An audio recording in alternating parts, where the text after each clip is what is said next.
Assalamualaikum warahmatullahi wabarakatuh. Apa kabar anak-anak sekalian? Semoga kita dalam keadaan sehat walafiat. Pada kesempatan kali ini kita belajar bahasa Sunda tentang pengajaran 1 hidup rukun dalam buku Pangrumat Bahasa Sunda Pikeun Murid SD kelas 2 terbitan Erlangga. Sebelum memulai pelajaran, kembali mengingatkan untuk pembiasaan mandiri dimulai dengan sholat duha, kemudian membaca hafalan surat-surat pendek, dan jangan lupa berdoa sebelum belajar. Mari kita sama-sama membaca doa sebelum belajar. Bismillahirrahmanirrahim. Rabbi zidni ilman warzuqni fahman.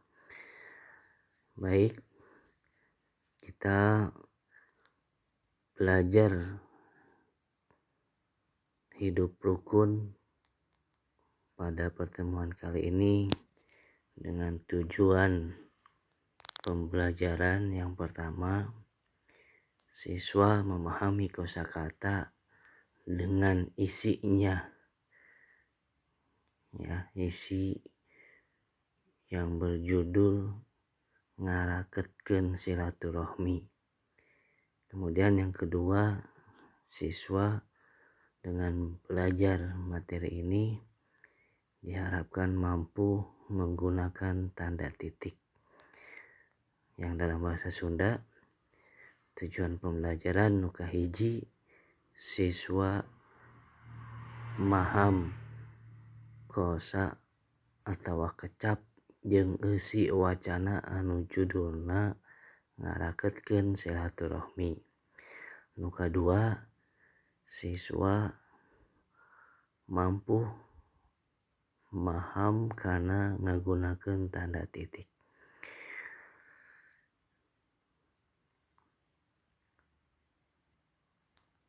Ngarageupkeun pupuh. Pupuh nyaeta karya sastra wangun puisi anu kaasup bagian tina hasanah sastra Sunda.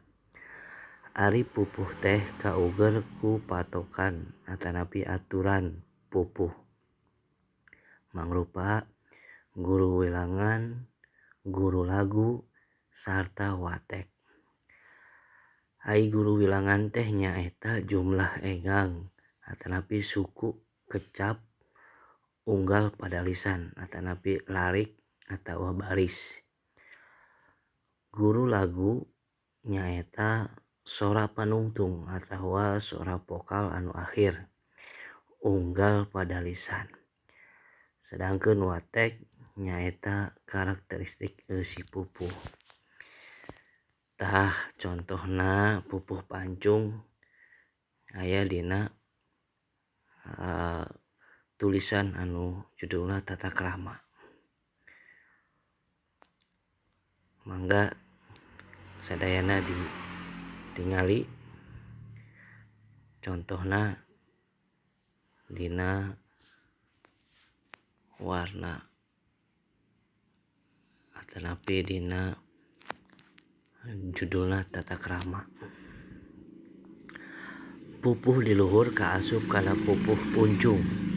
Ari pupuh puncung boga watak ngagambarkeun rasa ambek ka diri sorangan atawa cua atawa keheul alatan henteu sapuk hate. Guru wilangan sarta guru laguna nyaeta 12 strip U, 6 strip A, 8 strip E, garis miring O, 12 strip A.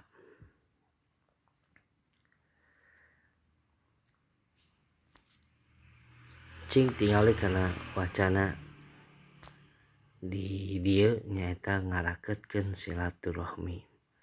Ieu wacana anu ku urang pelajari dina kesempatan ieu. Harita teh poe Minggu. Santi jeung indungna indit ka imah Nini jeung akina di Majalaya. Nini Santi ngaranna Enin Ecih.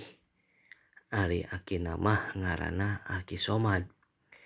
Santi jeung indungna indit ka Majalaya numpak mobil.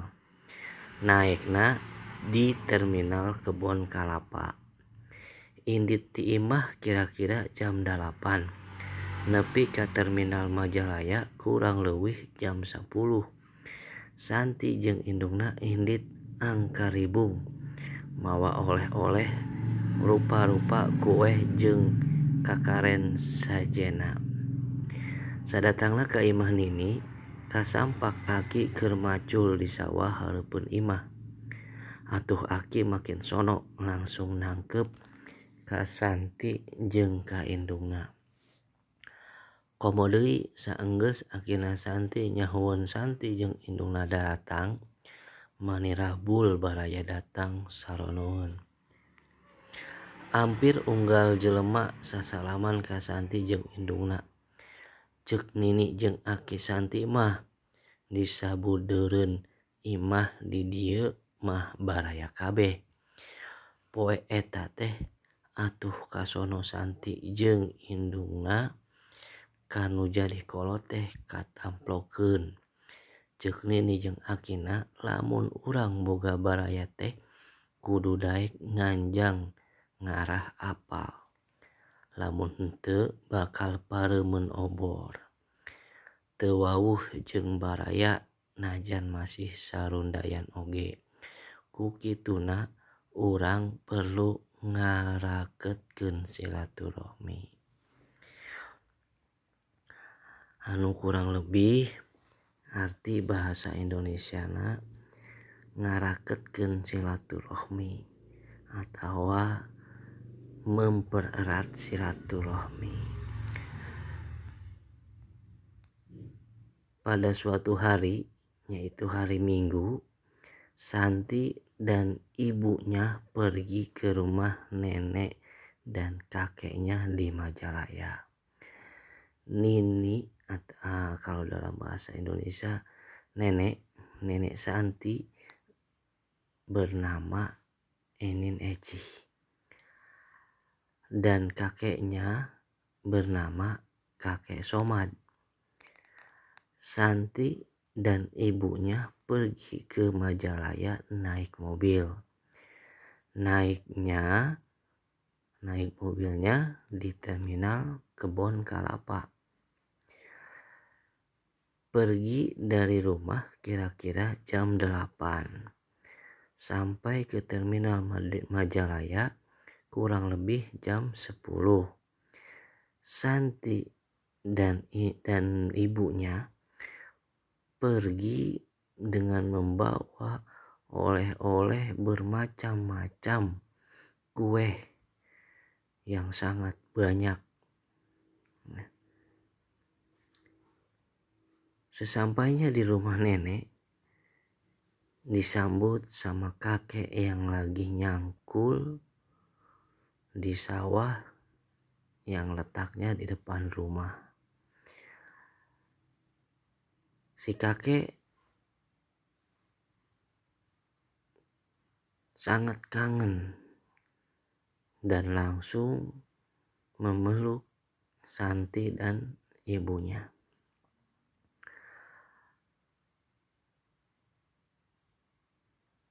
Apalagi ketika kakeknya Santi tahu bahwa Santi dan ibunya datang. Saudara-saudaranya pun ikut datang karena rasa kangen.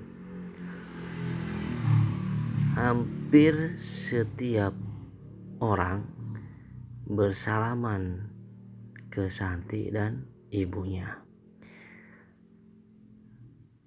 Kata nenek dan kakek Santi, orang-orang di sekitar rumah semuanya adalah saudara. Hari itu rasa kangen Santi dan ibunya ke yang jadi orang tua atau ke kakek dan neneknya terobati.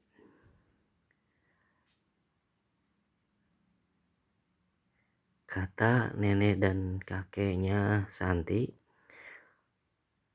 kalau kita punya saudara, kita harus mau silaturahmi supaya apal atau kenal. Kalau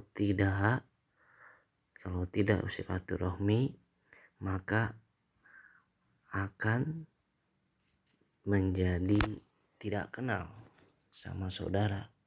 Atau kalau dalam bahasa Sunda, pareumeun obor. Ya. Kalau obor parem itu mati, padam, ya artinya api obor itu padam, artinya gelap. Istilahnya pareumeun obor, artinya gelap, tidak kenal sama saudara. Tidak kenal dengan saudara-saudara walaupun masih satu keturunan. Oleh karena itu, maka kita perlu mempererat silaturahmi. Nah, ini teks bacaan dari bahasa Sunda yang berjudul Ngarakeutkeun Silaturahmi. Setelah kita membaca dan mengartikan ke dalam bahasa Indonesia dari teks tersebut, silakan dijawab pertanyaan di bawah ini. Jawab pananya, ya, jawab pertanyaan. Pertama, naon judul carita anu kuhidep dibaca tadi teh? Nu kadua atau yang kedua, poe naon Santi jeung idungna nganjang ka imah aki jeung ninina. Yang ketiga, saha ngaran nini jeung akina Santi. Yang keempat, di mana imah nini jeung akina Santi. 5, mawa naon wae Santi jeung indungna ka Majalaya teh. Yang terakhir, kumaha saenggeus Santi jeung indungna nepi ka imah nini jeung akina.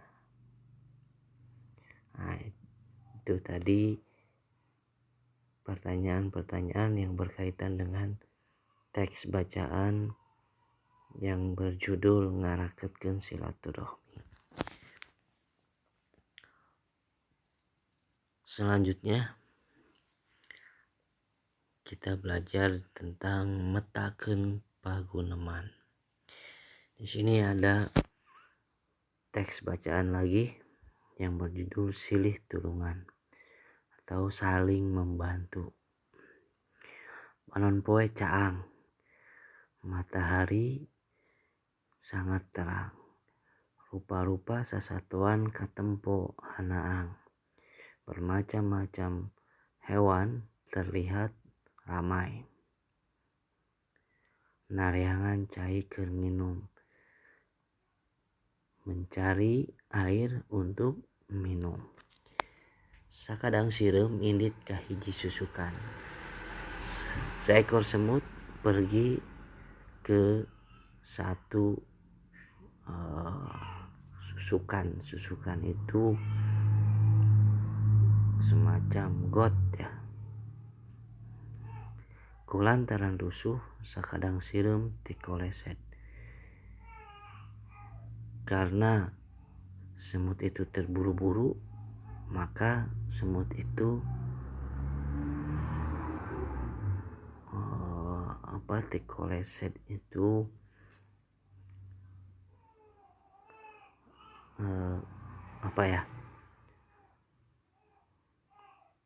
ti koleset itu terpleset, ti kecebur karena susukan. Kemudian semut itu nyebur ke got tadi. Maranehanana teu bisa nujai. Semut-semut itu tidak bisa berenang. Tulung, tolong. Semut minta pertolongan. Ngadenge kitu sakadang piit leuwaseun. Mendengar itu seekor manuk pipit kaget. Tuluy manehna neangan sora nu minta tulung eta. Kemudian seekor burung pipit itu mencari suara yang meminta tolong tadi. Tulungan kuring piit.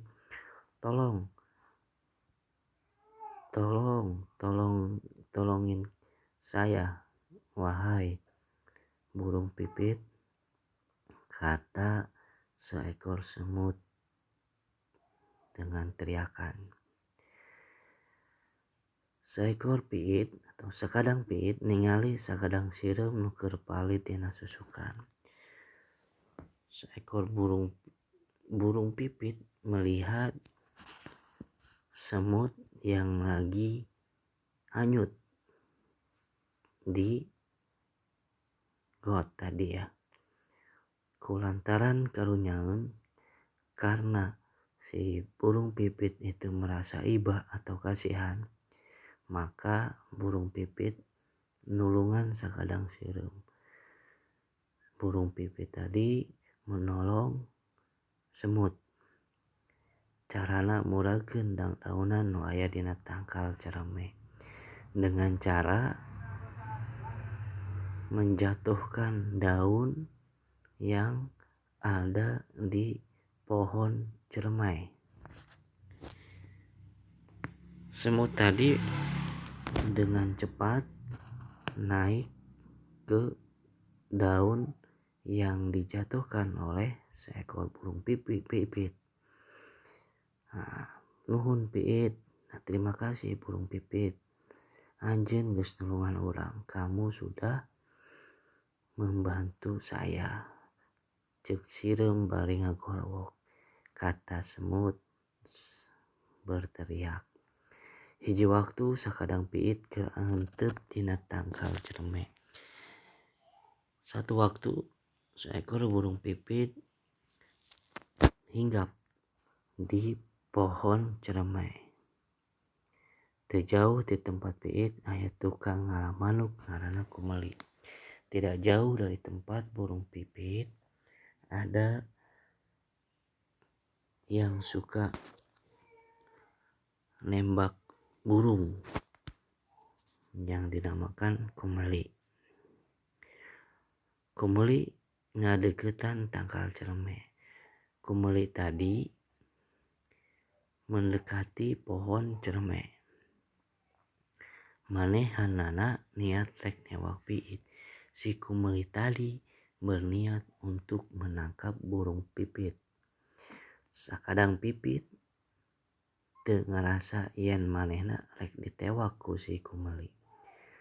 Burung pipit tidak ngerasa kalau dirinya akan ditangkap oleh si Kumeli. Ningali kitu sakadang sireum hariwangeun. Melihat itu semut merasa terganggu. Sakadang sireum buru-buru ngarayap kana awak Kumeli. Semut dengan cepat merayap ke badan Kumeli. Barang Kumeli rek newak piit. Ketika Kumeli mau menangkap burung pipit, sakadang sireum ngegel awak Kumeli. Semut tadi langsung menggigit badan Kumeli.